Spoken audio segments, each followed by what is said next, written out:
two of them were lovers. But actually, I've known this story for about 30 years through family connections. Eileen Parker, who was married to the prince's closest aide, revealed the antics he and his oddball friends used to get up to the horror of the royal old guard. In an extract from her memoir, she said, "The prince's love of what Princess Elizabeth called Philip's funny friends would later cause much tension between him and the old guard in the royal household."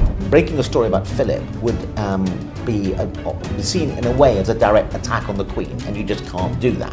Yep. She is the national treasure above all national treasures. A palace insider has finally broken ranks. Leaked documents and private testimony are exposing what the monarchy buried for decades. Prince Philip carried on a long-term gay affair with his closest male assistant, and Queen Elizabeth knew. She covered it up to protect the crown at all costs. Now, this isn't gossip. This isn't some kind of rumor. These are surviving fragments of letters, memos, conversations that somehow escaped the palace shredders. They show a relationship that went far beyond friendship. Not only that, but shows a queen who chose silence over honesty. The same queen the world praised for duty and dignity was willing to look the other way when the man she loved was living a double life, a dark one. There are members of the royal family who are very good sources to the papers, and they will leak stories, often against other members of the royal family. These files don't just name names. They show how far the palace went to keep the truth hidden, and why certain stories were allowed to fade while others were kept alive just enough to distract. It shows power protecting itself,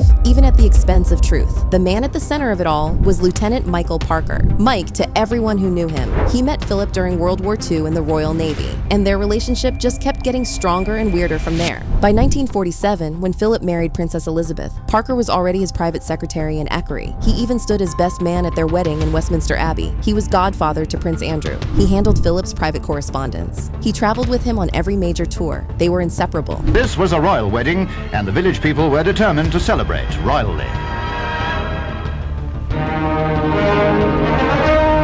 Among distinguished guests at a dinner of the English-speaking Union in London were Field Marshal Lord Alexander, Lieutenant Commander Michael Parker, and the American Ambassador, Mr. John Hay Whitney. They shared quarters on ships. They are the kind of bromance that shared late-night drinks. They shared inside jokes. At a glance, it looks like unbreakable loyalty, the classic officer and gentleman bond. At the Mansion House, the Lord Mayor of London greets the Duke of Edinburgh, accompanied by Commander Michael Parker and Squadron Leader Henry Chinnery. That's not what the insiders are saying. To those inside the palace, it looked like something deeper. Contemporaries described their relationship as intense, the kind of deep male friendship that was common in military and aristocratic circles of the 1940s and 50s.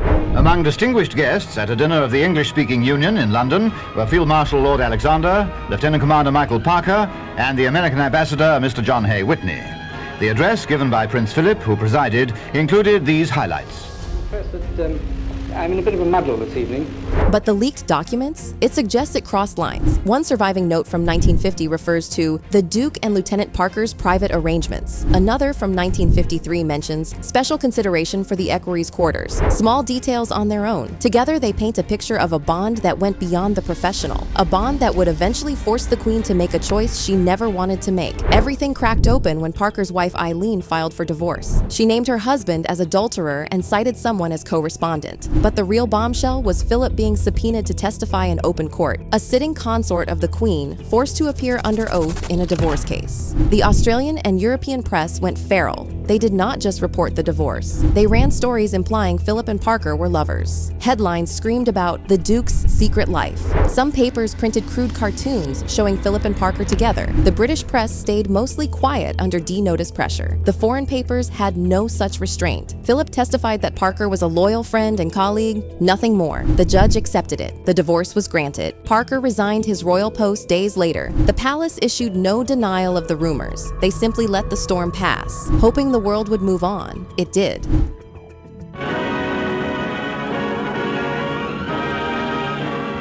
A shadow falls on the last stages of the Duke of Edinburgh's tour.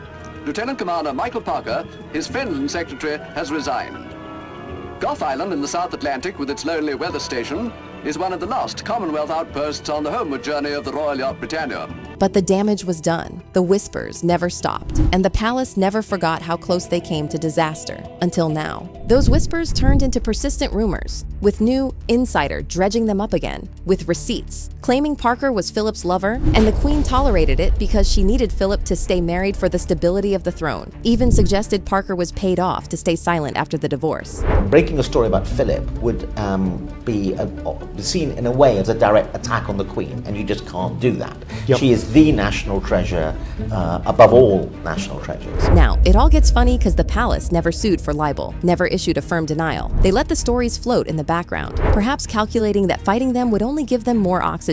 The leaked documents change that calculus. They show internal memos from the late 1950s discussing how to manage the Parker situation and the need for absolute discretion. Another reference is the Queen's decision to keep the matter private at all costs. Apparently, all of these are small entries, but together they suggest the palace was actively managing perception, not just of the divorce, but of something deeper, something they could not afford to let the public see. The dark part of all these is the Queen knew. Palace insiders say she was briefed almost immediately after the divorce filing. She chose silence. She chose to keep Parker in post until the scandal forced his exit. She chose to let Philip maintain the friendship for the rest of his life. Chose or forced, she did it.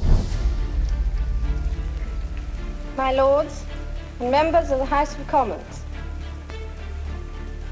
my husband and I look forward eagerly to the series of visits we shall make next year in the Commonwealth, where we shall renew and extend the friendships which we value so very highly.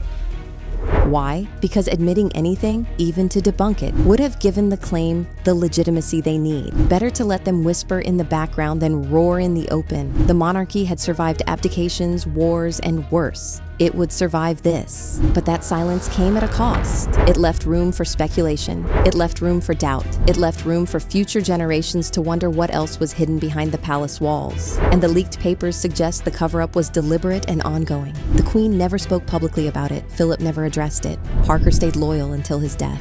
The palace still says nothing. The leaked documents are only fragments, letters, memos, private notes, but not the full picture. They show enough to raise questions, not enough to close the case. Well, I don't think, I clearly want to keep my material for my next book, but I don't think there's any doubt that Philip had lots and lots of affairs, and the Queen, it's mentioned in The Crown, for example, it's alluded to there. And there have been various books about Philip which have mentioned various names, have been thrown out. He's always denied it. His line was, my police protection officers were there, how could I? But, Andrew's police protection officers were there, and he had plenty of opportunities to do things. And quite often the protection officers are not there. What if more surface? What if someone else from that era finally speaks? What if a surviving letter, a surviving witness, or a surviving aide decides the truth is more important than loyalty? The Queen took whatever she knew to her grave in 2022. Philip followed in 2021. Parker died 20 years earlier. The palace still maintains silence, but secrets that old rarely stay buried forever. And if the next tranche of files names names, if another insider decides to talk, the monarchy may finally have to answer for what it covered up all those years ago. The truth has waited nearly 70 years. It may not wait much longer.